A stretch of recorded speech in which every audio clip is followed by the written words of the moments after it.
Conversaciones con Jesús, porque el corazón de esta serie es este. Si tú tienes un encuentro con Jesús, no vas a seguir igual, porque lo podemos ver en la Escritura.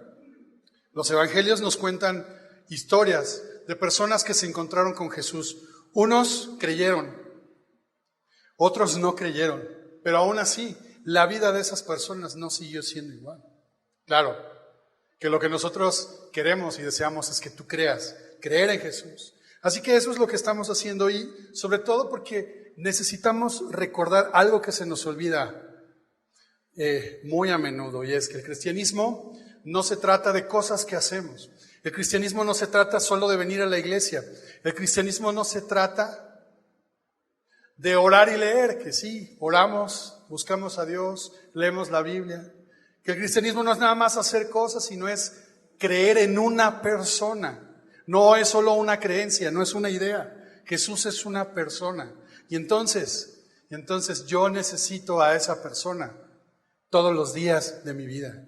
Y los evangelios nos dan la posibilidad de tener muchas historias, sumadas a las historias de cada uno de nosotros que hemos puesto nuestra confianza en Jesús, que dan fe, testifican de la obra que Jesús va haciendo en nuestras vidas.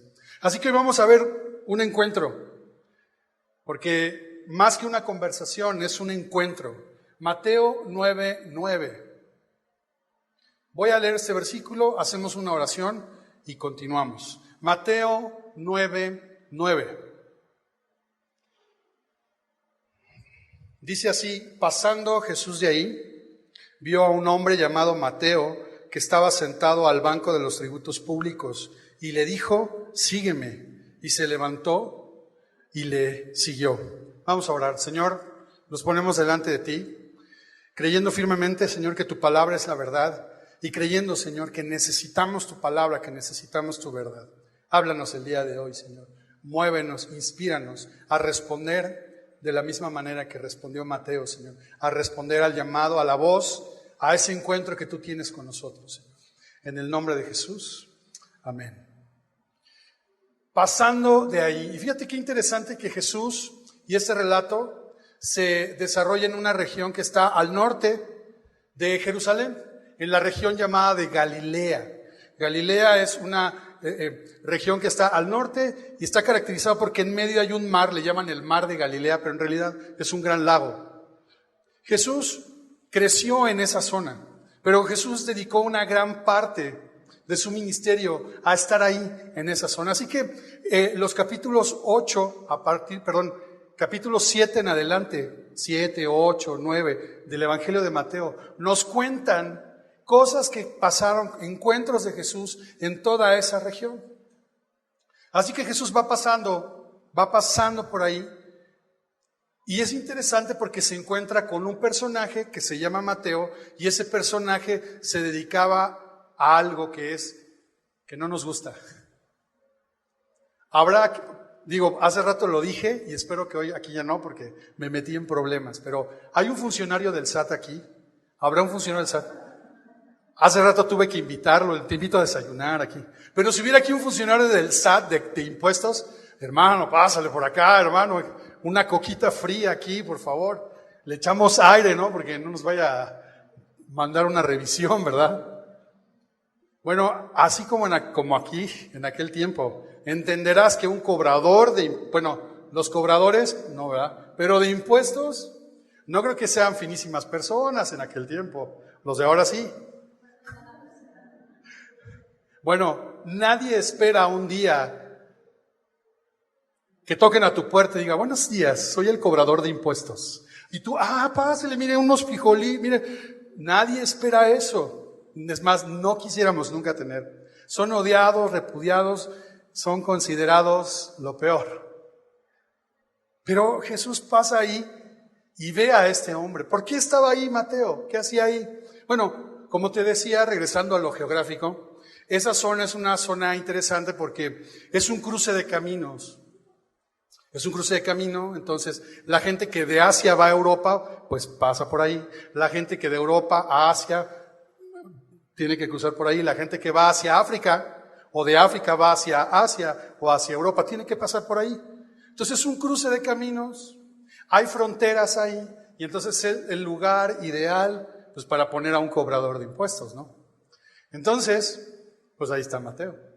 Está en el lugar preciso donde está esta chamba de cobrar impuestos. Así que Mateo era como pues sí, como tenía su caseta de peaje. Ahí tenía que estar cobrando todas las cosas que se movían. Bueno, en el Imperio Romano se cobraba prácticamente por respirar, por existir, tenías que pagar un impuesto. Un poquito diferente ahora, ¿no? Hoy, tú trabajas de enero a abril para pagarle a Hacienda. Ya después de mayo para acá ya es para ti, pero esa es la realidad. Vivimos así, en aquel tiempo era así, ahora también es así. Y lo hacemos con gusto, ¿no? Contribuimos al gobierno, es una obligación, lo hacemos de esa manera. Pero está este personaje ahí cobrando y la fama de ellos no era buena. No era una buena fama, pero Jesús pasa ahí, pasa por ahí. ¿Y qué sucede? Que ve a quién, a Mateo. Pero imagínate esto, él está literalmente sentado, imagina una mesa, imagínate que hay una fila. Yo no sé si alguna vez has cruzado la frontera físicamente, la del norte o la del sur, o has llegado a un aeropuerto y has tenido que ir a otro país, y normalmente hay mucha gente. Si lo haces por tierra, te vas a encontrar filas de personas, de coches, porque no solamente hay personas que están atravesando, cruzando la frontera, sino hay transporte, mercancías, y entonces hay todo un movimiento. Y ahí hay personas que están cuidando y están vigilando. Y hay diferentes funcionarios públicos de seguridad, de migración, de aduanas y de impuestos. Bueno, de la misma manera. Ahí está. Y él está sentado, él está atendiendo directamente al público, pero Jesús lo ve y eso es interesante porque él no estaba no haciendo nada, él estaba sentado, trabajando, seguramente rodeado de gente, pero Jesús lo ve. Jesús lo alcanza a ver. Y lo alcanza a ver y le invita a ¿qué? A seguirle. Le invita a ir con él. Pero es bien interesante estas cosas, dos cosas que te quiero decir. Primero, ¿quién es Mateo? Ven, primero Mateo lo conocemos porque es el autor de este evangelio. Así que Mateo, el autor del evangelio de Mateo, nos está contando su testimonio. Él está escribiendo ahí su testimonio de cómo tuvo su primer encuentro con Jesús. Y digo encuentro porque aquí no hay una conversación, ¿verdad? No hay una conversación. Jesús es el que le habla y Mateo es el que se para y le sigue. De este encuentro que tiene Mateo con Jesús. Y en este encuentro, pues ¿quién es Mateo? Pues Mateo, ¿no? El autor de este libro. Bueno, Marcos y Lucas, el Evangelio de Marcos, el Evangelio de Lucas, Marcos 2 y Lucas 5, nos dicen que Mateo en realidad se llamaba Leví. Ahí lo puedes buscar después. Marcos y Lucas nos dicen que se llama Leví. Y esto no es extraño porque podemos ver con otros discípulos que Jesús les cambió el nombre. A Pedro se lo cambió. Y también podemos mirar cómo tenían dos nombres. ¿Qué significa esto? Que probablemente Mateo, su nombre de nacimiento, o su mote o apodo era Leví, ¿ok? Y que Jesús después le dio el nombre de Mateo. Y hay mucha diferencia en los nombres. Quiero recordarte que en esa época, en ese tiempo y para los israelitas, el nombre significaba cosas. Y mira, es posible que Mateo, es decir, Leví, tuviera ese nombre por ser levita, por ser descendiente de la tribu de Leví. Pero también es posible que sin ser levita le hubieran puesto Leví porque representaba el carácter o la forma de ser de Leví. Y es interesante esto porque en la Biblia la Biblia nos describe quién era Leví, cómo eran los levitas, y eso nos deja ver mucho cómo era este Mateo. Así que pudo haber sido muchos compiladores y estudiosos creen que era levita, por eso el mote de Leví, pero al final de cuentas está hablando del carácter, representando estas dos cosas. Y en la Biblia los levitas eran personas con un carácter impulsivo. Leví, el hijo de Israel, era impulsivo. Podemos ver allí en Génesis 32 cómo Leví junto con Simeón, vengan el abuso que tuvo su hermana Dina. ¿Y sabes cómo hacen? Bueno, no te voy a contar muchos detalles, pero matan a todos los hombres de la ciudad. Ellos dos. Se necesita mucha obstinación, fuerza, determinación, mucho coraje para hacer eso. ¿Me entiendes? Eso nos da un poco de la idea de la persona de Mateo, de la persona de Leví. No solo eso, hay otros pasajes. Por ejemplo, ahí en Éxodo, cuando Moisés está en el monte Sinaí, está recibiendo la ley, pasan muchos días y entonces el pueblo que se queda empieza a hacer un becerro de oro. Y entonces ahí los levitas se reivindican porque ellos tienen y sienten un celo de Dios y no participan de eso, lo cual habla también de una determinación. O sea, estos son radicales, son obstinados, o se entregan del otro lado o están del lado de Dios. Pero, ¿me entiendes? Habla de un carácter obstinado, fuerte, rudo, recio, determinado. Así que Mateo era un poco así. Y vaya que se necesitaba ser obstinado, reacio, de una voluntad muy determinada, porque mira que ser recaudador de impuestos necesitas tener mucho de eso. No solo porque te lo demandaba la función, estar tratando con gente que quiere burlar los impuestos, gente que no quiere pagar. Entonces tienes que estar gente que es igual o peor que tú de necio y de obstinado. Así, él tiene que ser así para estar ahí. Pero no solo eso, sino que fíjate bien, si él era levita, si él era un descendiente de los levitas, ¿dónde debían estar los levitas? ¿Sentados cobrando impuestos o sirviendo en el templo? Si él no era levita y era un simple creyente judío, creyente de Dios, él no tendría que estar ahí. ¿Por qué? Entonces, porque él estaba siendo un traidor en ese momento de la historia. El pueblo de Israel está subyugado por el Imperio Romano. Entonces, lo que hizo Mateo es ponerse al servicio del emperador romano con tal de tener un puesto y generar dinero y tener ganancias. Y él era odiado por el pueblo de Israel. Él era repudiado por el pueblo de Israel. Probablemente fue excomulgado. Él ya no lo hablaban sus paisanos, ya no le hablaba a su familia. Y entonces, pues él se juntaba con otros recaudadores, pues con otros pecadores. ¿Te das cuenta? Eso habla de ese carácter obstinado de él. Él tenía que tener eso y estar ahí, pero él no tenía que estar ahí. Él no debería de estar ahí, pero estaba ahí. Es probable que Mateo era... ¿Cómo obtuvo ese nombramiento? ¿Cómo llegó a esa función? Es muy probable que haya pagado por ella. Es decir, se subastaban puestos públicos y entonces al mejor postor pagaba y se le daba esa función. Así que seguramente Mateo tuvo que hacer algo así y luchar contra todo eso. ¿Por qué se les acusaba o se les decía que eran corruptos? Pues porque le cargaban un poquito más al impuesto, ¿no? Hay cosas que son un poco de discreción de él. Por ejemplo, si pasa una persona, pues tiene que pagar un impuesto. Pero, por ejemplo, la gente que pescaba en el lago de Galilea, pues tenía que pagar un impuesto, ¿no? Y es muy fácil, ¿no? Mire, es 1 kilo de pescado. Y el funcionario decía, no, son 2. Es que es 1 kilo, mi pesa dice 2 kilos. Y a ver, pelea con él. Entonces él tenía que juntar una cuota. Esa cuota se la daba al Imperio Romano. ¿Y qué crees que pasaba con lo demás? Pues para él. Pero es interesante también porque Mateo pudo haber sido uno de estos dos tipos de funcionarios. Primero, los recaudadores había de categorías, como en todo hay categorías, ¿no? Los funcionarios de más alta categoría no estaban atendiendo al público. Y eso era una gran ventaja, porque tener que tratar con gente y más impuestos era muy difícil.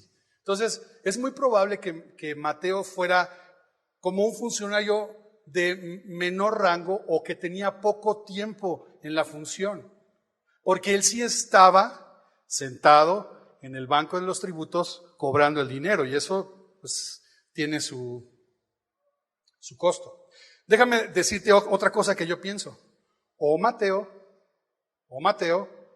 Era un funcionario de alto rango, pero a él no le importaba.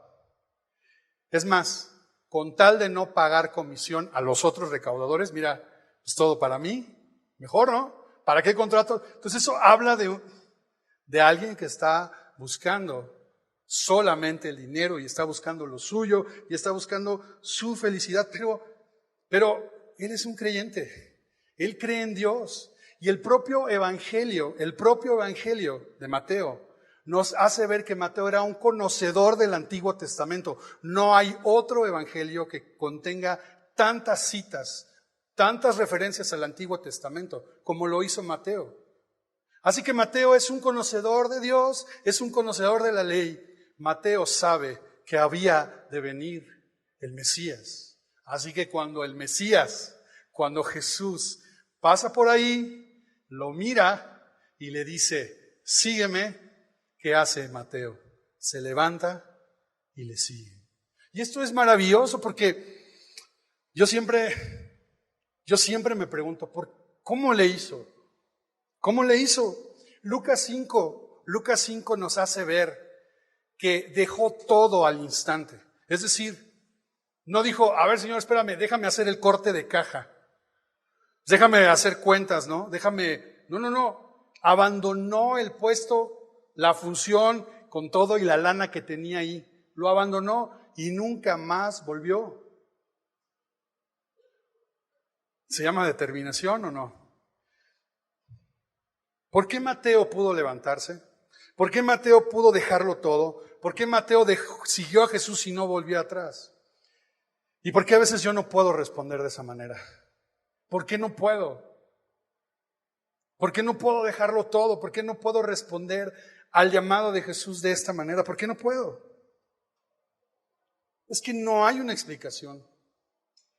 Pasando Jesús de allí, vio a un hombre llamado Mateo que estaba sentado al banco de los tributos públicos y le dijo, sígueme. Y se levantó y le siguió. Y se levantó y le siguió y sucedió esto. Pero creo que el propio Evangelio, todo el Evangelio de Mateo, nos da un poco de pistas acerca de qué fue lo que motivó a Mateo a pararse y hacer las cosas. Y entonces ahí podemos encontrar una enseñanza para nosotros el día de hoy. Una de las cosas más maravillosas de la Biblia es que los versículos no están aislados. Un versículo está ligado a otro, y ese a otro, y ese a otro, a otro, a otro. Entonces es una gran historia que está hilada y no son cosas ni pensamientos aislados. Y entonces los primeros 8 versículos de este capítulo 9 de Mateo nos dan un poco de pista acerca de lo que nos quiere decir de lo que sucedió con Mateo. Resulta que a partir, como te dije, el capítulo 8 en adelante de Mateo nos está contando historias donde hay milagros, donde hay encuentros con Jesús. Así que justo antes de contar su testimonio, Mateo, cómo fue su conversión y su llamado, nos cuenta esta historia que voy a leer, Mateo 9:1. Entonces, entrando Jesús en la barca, pasó al otro lado y vino a su ciudad. Y sucedió que le trajeron un paralítico tendido sobre una cama. Y al ver Jesús la fe de ellos, dijo al paralítico, ten ánimo, hijo, tus pecados te son perdonados. Y sabes una cosa, Mateo no lo dice, pero él se está considerando como ¿qué? Como un paralítico. Mateo está sentado en el banco de los tributos, de la misma manera que hay una persona que estaba inmóvil y no podía caminar, no podía moverse. Y entonces, este pasaje que nos cuenta Mateo es el que encuentras en Marcos 2. Es esa historia de los 4 amigos que llevan en su cama al paralítico y a la casa de Jesús. Como la casa está atiborrada de gente, pues tienen una brillante idea. Vamos a subirnos al techo, rompen el techo, descuelgan al paralítico en su lecho, lo presentan a los pies de Jesús. Y Jesús hace algo bien interesante, porque Jesús no le dice nada más, levántate y anda. Ya lo acabamos de leer. ¿Qué le dijo Jesús a ese paralítico? Tus pecados te son perdonados. ¿Cuál era la necesidad de este paralítico? Caminar. No solo era caminar. Su problema era más profundo, era que el pecado. Entonces déjame decirte algo. ¿Qué era lo que detenía a Mateo de dejar eso, dejar lo que estaba haciendo? ¿Qué lo inmovilizaba? ¿Qué lo paralizaba? El pecado. El pecado. Verso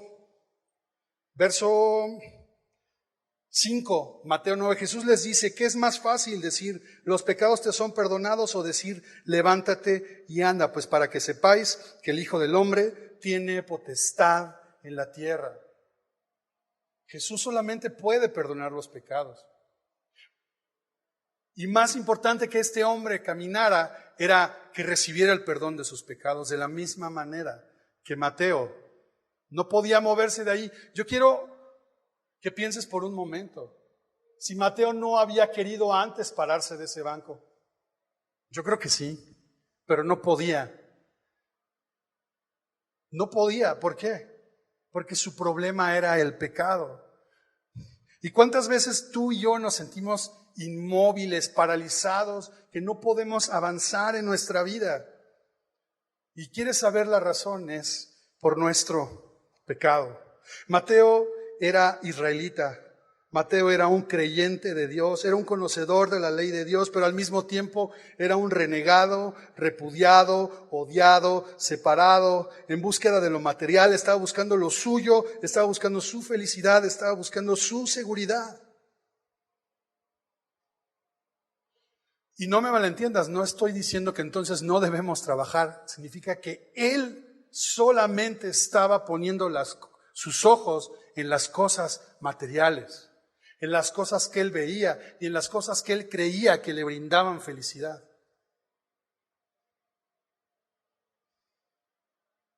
Y sabes, de pronto tú dices, bueno, sí, el pecado, pero a ver, pues, ¿cuál pecado? ¿De qué se trata? Y sabes, es importante esto y reconocer que el pecado, como lo dice 2 Corintios 5:15, 2 Corintios 5:15, la raíz del pecado es vivir para uno mismo. Mira cómo dice 2 Corintios 5:15, y por todos murió, para que los que viven ya no vivan para sí, sino para aquel que murió y resucitó por ellos. La raíz del pecado es vivir para nosotros mismos. Mateo estaba viviendo para él mismo, pero esa misma raíz es lo que le impedía responder al llamado. ¿Y qué fue la diferencia en Mateo? ¿Cuál fue la diferencia? ¿Cuál puede ser la diferencia en tu vida y en la mía? Jesús. Por eso Mateo, en su historia, en el Evangelio, él pone su conversión como un milagro. Y sí, es un milagro. Cuando Cristo viene a nuestras vidas, cuando podemos creer en nuestro corazón, cuando miramos estas cosas y nos hacen sentido, está sucediendo un milagro. El milagro de creer en Jesús.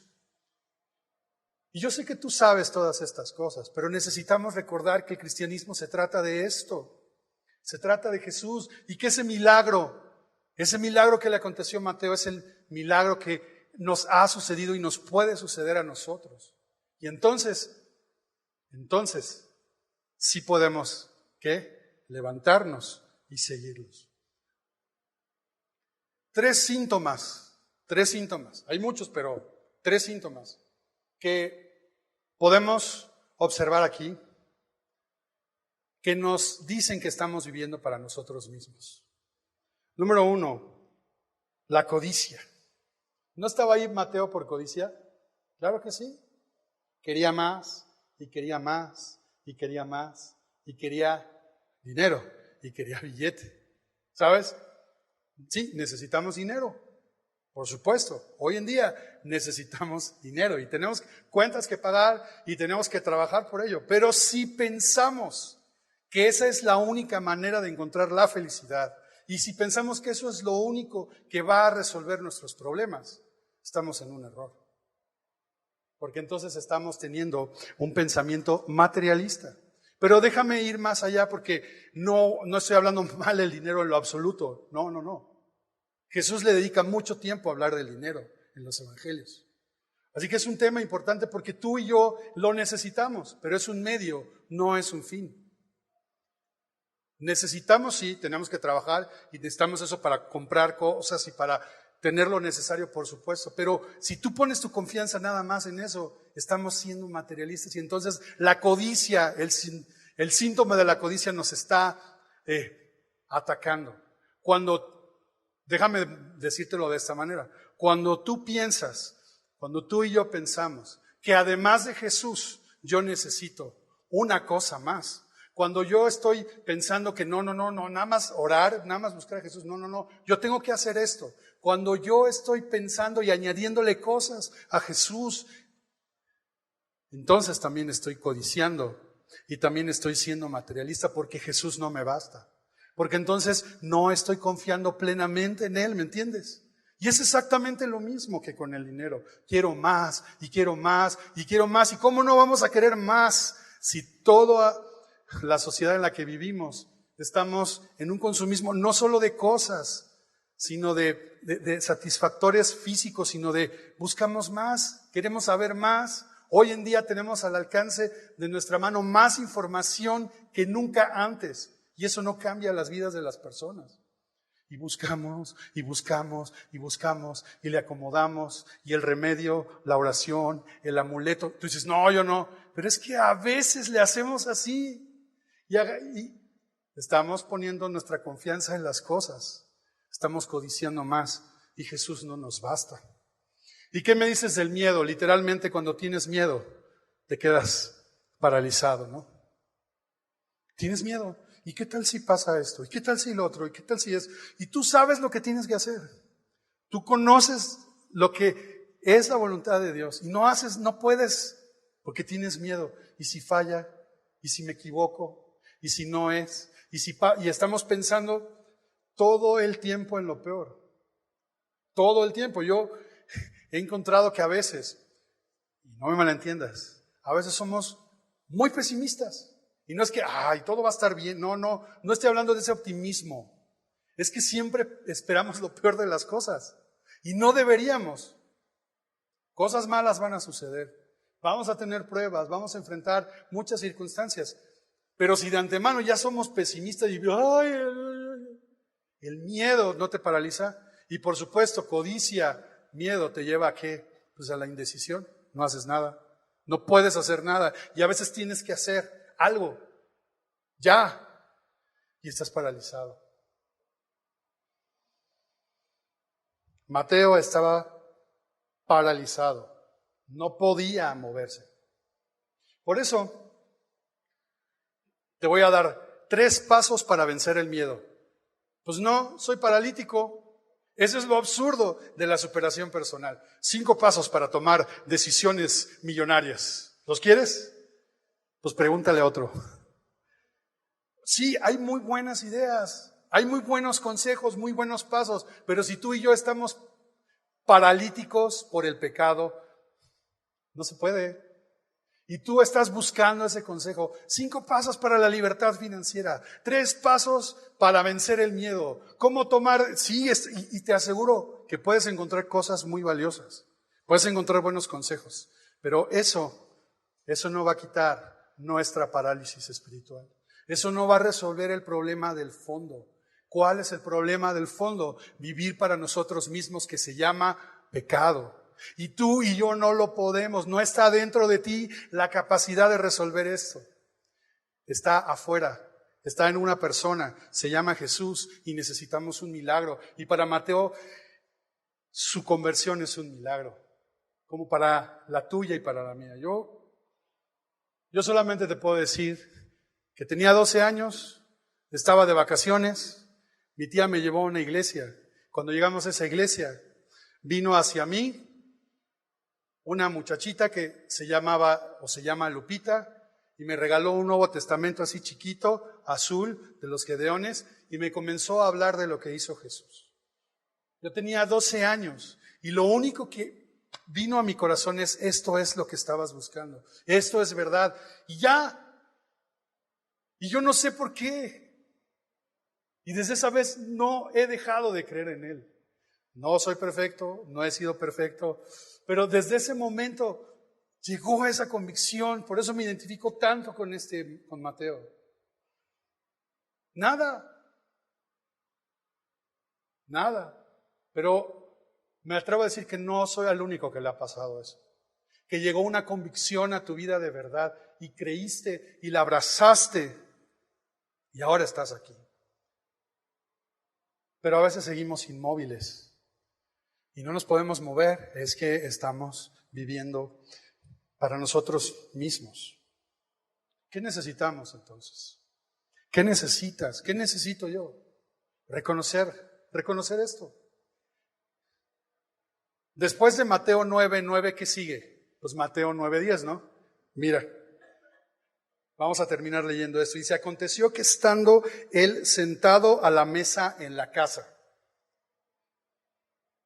Fíjate nada más, un instante él está sentado cobrando impuestos y más tarde está sentado en su casa con Jesús comiendo con él. ¿Te das cuenta? ¿Te das cuenta del cambio? Eso es lo que hace Jesús. Regresa a casa, regresó al lugar donde nunca debió haberse ido. Ahora está en su casa con Jesús. Y he aquí muchos publicanos y pecadores que habían venido se sentaron juntamente a la mesa con Jesús y sus discípulos. Fíjate nada más, no está solo con él, sino que ahora pues quiere que el mismo encuentro que él tuvo con Jesús, ahora sus amigos, publicanos y pecadores, lo conozcan. Y fíjate bien, un día se llamaba Leví, que significa juntado, adherido, en español mexiquense, arrejuntado. Eso es lo que significa Leví. Pero ahora se llama Mateo, y Mateo se llama don de Dios, regalo de Dios. Y ahora este Mateo, al instante, está llevando a su casa a Jesús, disfruta de la compañía de Jesús y trae a sus amigotes pecadores para hablarles de Jesús. Qué cambio, ¿no? Qué transformación. Pero cuando vieron los fariseos, dijeron a los discípulos, ¿por qué come vuestro maestro con los publicanos y pecadores? Por eso, si algún día un funcionario del SAT escucha esto, lo amamos. Porque al oír esto Jesús les dijo, los sanos no tienen necesidad de médico, sino los enfermos. Lo que tú y yo necesitamos reconocer es que estamos enfermos. Si tú reconoces que tienes esa enfermedad, que estás sintiendo esos síntomas, pide ayuda. ¿A quién? Al médico. ¿A cuál médico? A Jesús. A Jesús. Porque no he venido a llamar a justos, sino a pecadores, al arrepentimiento. Qué bueno, porque si no, ¿dónde estaríamos tú y yo? Y aquí está. Es un milagro. Es un milagro que Dios se haya hecho hombre. Que se haya hecho hombre en un momento de la historia, en un lugar de la historia. No solo eso, estuvo entre nosotros y dio su vida en la cruz y murió y resucitó. Y ahora tenemos estos relatos de un tal Mateo que nos cuentan lo que hizo Jesús, que nos cuentan lo que a él le pasó y que ahora nos recuerdan que estos milagros y que estos encuentros con Jesús siguen vigentes, están al alcance tuyo y mío. Hoy que estamos leyendo esto, puedes escuchar la voz de Jesús diciéndote, sígueme, ven a casa, ven, sígueme. Hoy es tan vigente eso como en aquel tiempo. La felicidad del hombre está en la gracia de Dios. Y es la gracia de Dios que le explotó a Mateo. Y simplemente se levantó y le siguió. Mateo no fue el más popular de los apóstoles. De Mateo solamente sabemos de él este pasaje. Sabemos de él en Mateo 12 como integrante de los 12 discípulos. Y sabemos de él que está en Jerusalén después de la resurrección de Jesús orando con los demás apóstoles. No sabemos más de él. Bueno, estamos leyendo su evangelio. ¿Te das cuenta? La tradición dice que Él fue un apóstol que predicó en las regiones de Judea y que después se pudo haber ido a Etiopía, o se pudo haber ido a Turquía, o se pudo haber ido más hacia el noreste, hacia lo que ahora puede ser Irán. No sabemos, pero sí sabemos que fue martirizado y que fue quemado vivo. Y así acabó su vida. Sabemos que Mateo dejó este escrito y nos contó estas cosas. Él no pensó que el día de hoy, semillosos de Santa Mónica, en Portlanepantla, Estado de México, iban a estar leyendo su testimonio en 4 líneas de ese encuentro con Jesús. Mi hermano, mi amigo, familia, estamos enfermos de algo. Se llama pecado. Y estamos paralizados y necesitamos ayuda. Necesitamos de Él, necesitamos de este milagro. De eso se trata el cristianismo, de una persona en Jesús. El cristianismo se trata de seguirle a Él, de avanzar con Él. Yo no sé si tú te sientes fuera del lugar. Sientes que no estás en el lugar que tienes que estar. Sientes que no puedes tomar una decisión. Tienes miedo de hacer algo que Dios te ha dicho. Sabes que tienes que dar un paso, pero no puedes. Tienes miedo. La codicia no te deja ver. Ya explicamos un poco a qué me refiero con codicia. Tienes miedo de tomar esa decisión. No sabes qué hacer. Hay egoísmo, hay pesadez, hay flojera, hay parálisis en nuestra vida. Solamente hoy respondamos a Jesús levantándonos y reconociendo que estamos enfermos, que esa enfermedad nos ha paralizado y que nos ha impedido seguir a Jesús, y pongamos nuestra confianza en Él y Él va a hacer el milagro en nuestras vidas. Si tú te sientes padeciendo uno de esos síntomas, yo sé que no nos gusta que te invitemos a esto, pero yo ya estoy parado. Si tú sientes alguno de estos síntomas y estás reconociendo tu enfermedad, ponte de pie. Ponte de pie. Reconoce tu enfermedad. Reconoce tu necesidad. Reconozcamos nuestra necesidad de Él, de pasar de estas cosas y pongamos nuestra confianza en Jesús. Unos capítulos más adelante, Mateo escribió esto: venid a mí todos los que estáis trabajados y cargados, y yo os haré descansar. Eso dijo Jesús. Y Mateo lo registró, y me imagino a Mateo recibiendo esto. Ve a Jesús. Si estás trabajado, cargado, y Él te va a hacer descansar.